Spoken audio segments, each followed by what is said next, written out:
Brian and Kenzie in the morning. And Chicago's alternative all day. Q101. Brian and Kenzie on Q101, and we're talking about that person in your neighborhood or you grew up with or whatever that, really had a focus to be something. And then what happened to that person?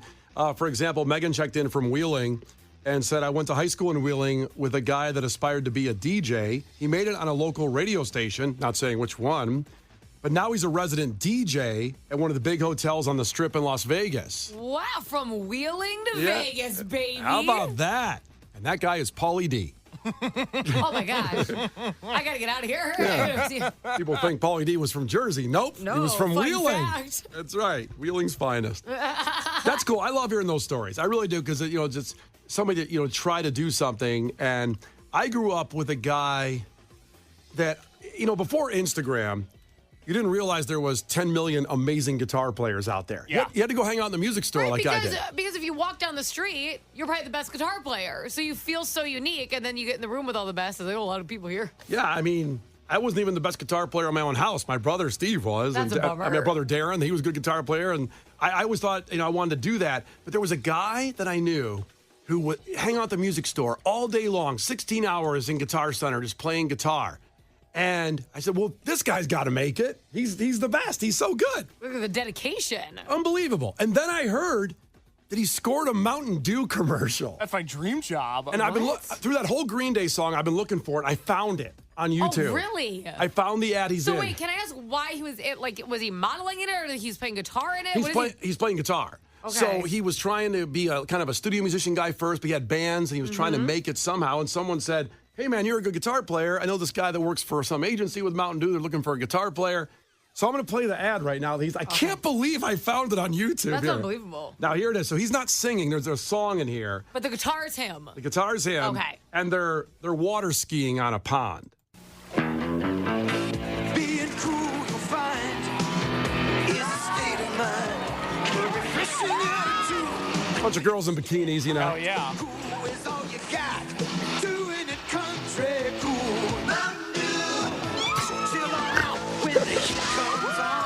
With the cool, smooth Mountain Dew. Doing it country cool. Doing it country cool. Commercials were so good back in the 90s. Awesome. They're doing flips Sounds on like a Grease song. They're doing flips on a wakeboard, but that was him playing the guitar on that. Wow. And was he in the commercial or just his guitar? No, they showed girls in bikinis. Oh, I thought he was behind them, like with his guitar. No. Okay, got it. They just showed them water skiing and wakeboarding And being cool. with big femme mullets and being stuff. all-Americans. It was an all-American Mountain Dew commercial. And I'm like, well, that's his launching pad. Now he's going to make it. One of his bands is going to take off. It never happened. No? No. And he Not at all? Did he play in a bigger band? He kept playing in bands. I don't want to say his name, but he kept playing in bands. Never made it nationally. As far as I know, he still might be playing in a band. I've lost contact.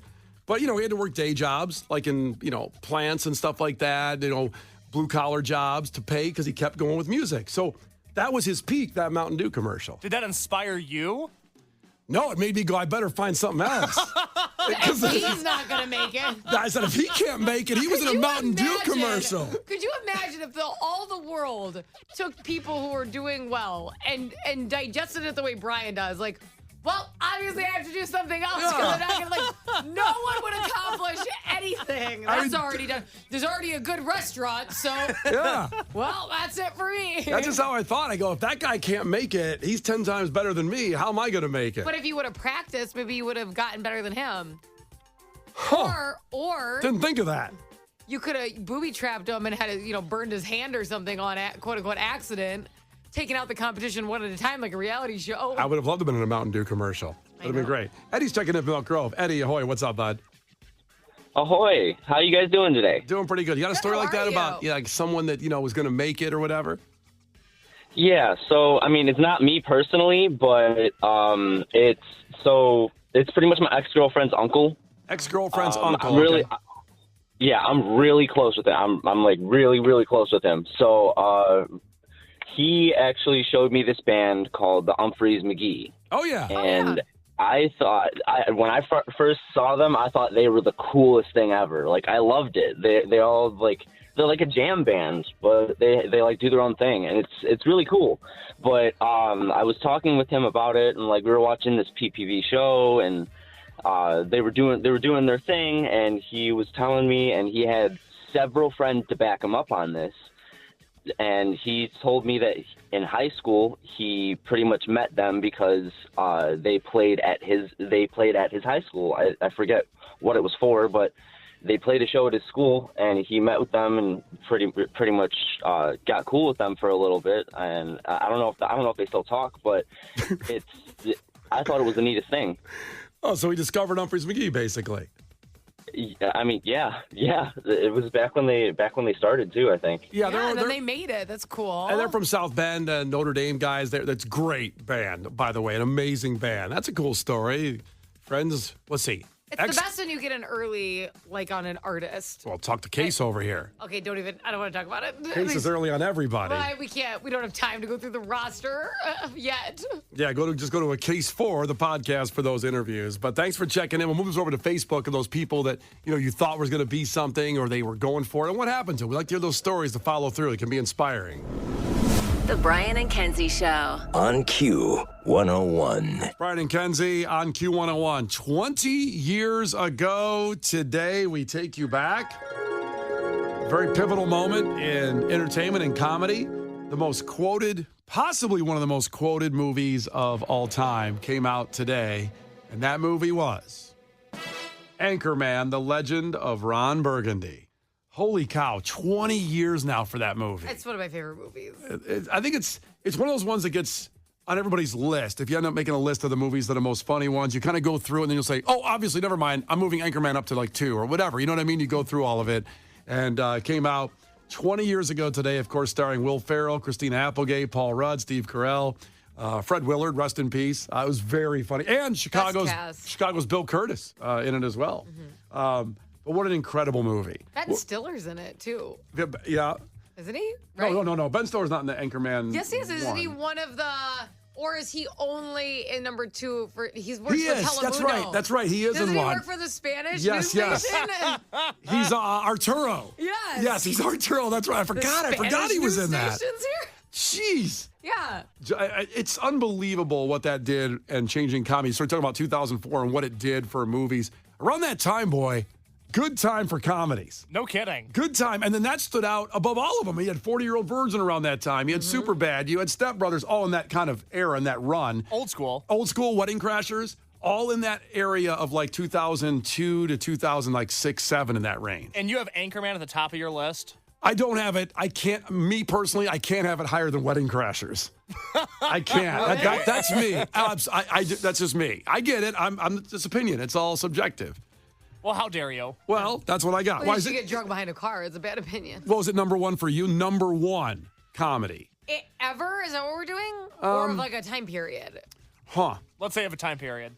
So the time period's what? Last 20 years? Sure. So me personally, I have to put Wedding Crashers, Superbad, Anchorman. Okay. I have to put Superbad above Anchorman because actually I've said it, there hasn't been a funny movie since Superbad. I have to stay with that branding. I still believe that. I'm trying to think if there is any funny movie I put above Anchorman. That's where I'm at. Yeah, think of that. I think I love Superbad. I love... Before you continue, we've got to actually add The Hangover in that era, too. Hangover's great. It's in that range. Hangover, I even put above Wedding Crashers by far. Wow. I do.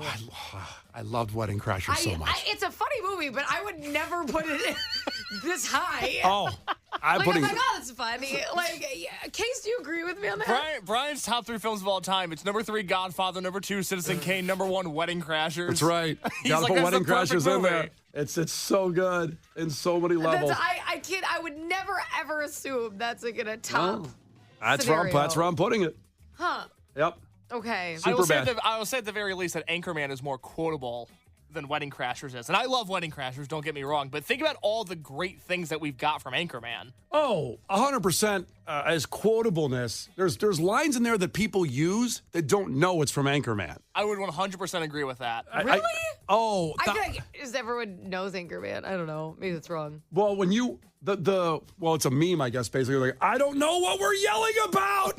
People do that have not seen Anchorman, without question. Let's play that scene, actually, just to remind you of 20 years ago.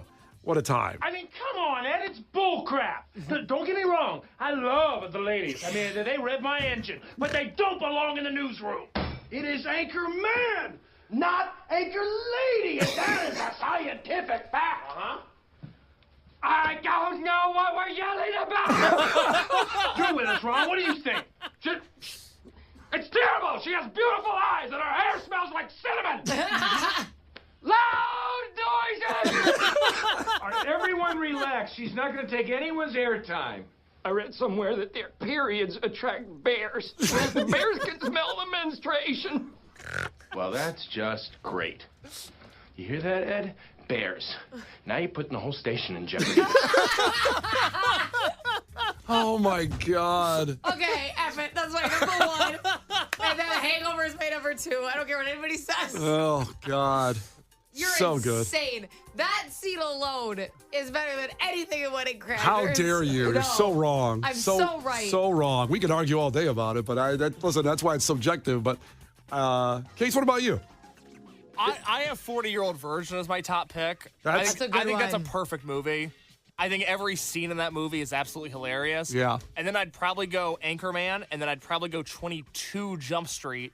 Holy cow. Which was a 2010s movie. You haven't seen it, so you can't judge it. I haven't seen it, but I've seen it. And you love it, right? It's good, but it's where Wedding Crashers is. It's how dare you funny. put Wedding Crashers below 22 Jump Street? Those belong near each other, so just settle down. You You might need therapy. Brian, you might need some therapy. I know I watch a new movie every Friday. Eventually, we're going to have a week where I'm going to sit you down, duct tape you to a chair, and make you watch 22 Jump Street because you're going to love it. I know you better than you know yourself. You're going to love that movie, and you just haven't watched it out of bitterness more so than anything. Despite you. Yeah. That's the only reason I haven't watched it. All right, listen, I want to learn. I want to evolve. I can do that. I will do that. I don't know if you evolving is watching 22 Jump Street. I don't know if that, like... Brian's like, I'm a changed man. I looked in the mirror. I saw some things differently. I watched 21 Jump Street. It's really good. If we get to vote on things that you should change about yourself, I think the other things have to top the list first. Okay, 22 Jump Street. I'll put it on the list. I'll put it in the queue. I got to finish Bear Season 3 first. Okay, Can I do that right, first? Finish the Bear, and then we'll do 22 Jump Street. All right, thank you. Don't even worry about 21. 22 is where it's at. That's so weird. Should I play another clip from Anchorman? Oh my God, we have so many clips. Please play another one. There's a movie. This is Put when it on. this is when the brick killed the guy. Boy, that escalated quickly. I mean, that really got out of hand fast. It jumped up a notch. It did, didn't it? Yeah, I stabbed a man in the heart. I saw that. Brick killed a guy. Did you throw a trident? Yeah, there were horses and a man on fire, and I killed a guy with a trident. 20 years ago today, Anchorman came out. By the way, in the text line, a little bit of love for 22 Jump Street coming in their case. It's a little bit of love. Yeah, I know. It's great. A little bit, I said. A little bit. It's a fantastic film. Also, one more scene. Let's do this from Anchorman. Let's play the Sex Panther cologne. That's beautiful. She gets a special cologne. It's called Sex Panther by Odeon. It's illegal in 9 countries. It's made with bits of real panther, so you know it's good. It's quite pungent. Ooh, it's a formidable scent. It stings the nostrils. In a good way. Yeah. Brian, I'm going to be honest with you. That smells like pure gasoline. They've done studies, 60% of the time, it works every time. The Brian and Kenzie Show. On Q 101. The Brian and Kenzie Show. On Q 101. Brian and Kenzie on Q101. We were just talking about the 20th anniversary today of Anchorman and chiming in about that era of movies with 40-Year-Old Virgin and Superbad and Wedding Crashers. An old school, by the way, same era. And then you had Step Brothers. Mm-hmm. You had The Hangover. Knocked Up.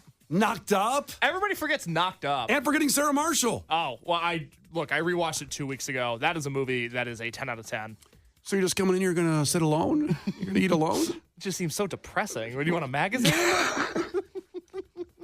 God, that era of movies. I just like when he does his musical about Dracula. Yeah. And then didn't he make it a musical? Didn't he actually... He went through. He accomplished his dream, which we talked about earlier.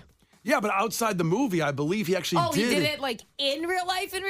Maybe this is the Mandela effect, and I think he did it. And I don't even know if he did it They or show not. bits of it in the movie, Brian. I swear I saw it somewhere in the movie. A lot of people checking in about Anchorman. Obviously, Yvette in Evergreen Park said that the best scene of Anchorman, hands down, is when Ron is warming up and starts screaming. So let's play that for Yvette in Evergreen Park.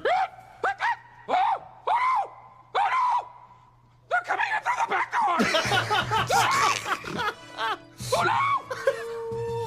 Grab the children! Save the children! There you go, Yvette. Thanks for checking in from Evergreen Park today. The Brian and Kenzie Show. On Q 101. Brian and Kenzie on Q101 with the audio of the day. A viral video going around of a woman who was in charge of the NEA, the National Education Association, gave a speech in Philadelphia. And honestly, I don't know what she was trying to promote, but trying to bring everybody together in a large conference hall, and got a little excited. And here's her speech. NEA delegates, we can do this work. We must do this work. We get to do this work. We will do this work because our students are depending on us to win all the things. NEA, we have to win all the things. All the things. All the things. Our colleagues are depending on us to win all the things. All the things. Keep going, NEA. To preserve our democracy, we must win all the things. Delegates, we won't go back. We will keep going forward because we are the NEA. We are the NEA. We are the NEA. And that's what we do. To me, it sounds like they were like, listen, we want to record this audio and use it for like 10 other things this year. So just get excited. It sounds like the most bland thing. This is like Case's bacon sandwiches as a speech. There's no condiments, baby. I was really hoping at the end when she goes, and that's what we do. I was really hoping she was going to say, and that's the bottom line because the NEA said so. Well, our friends at Double Features put it together with some music here for us. Our house band, the Double Features, a little bit of her speech. All the things! All the things! All the things! Need to take back the White House! Brian and Kenzie in the morning. And Chicago's alternative all day. Q 101.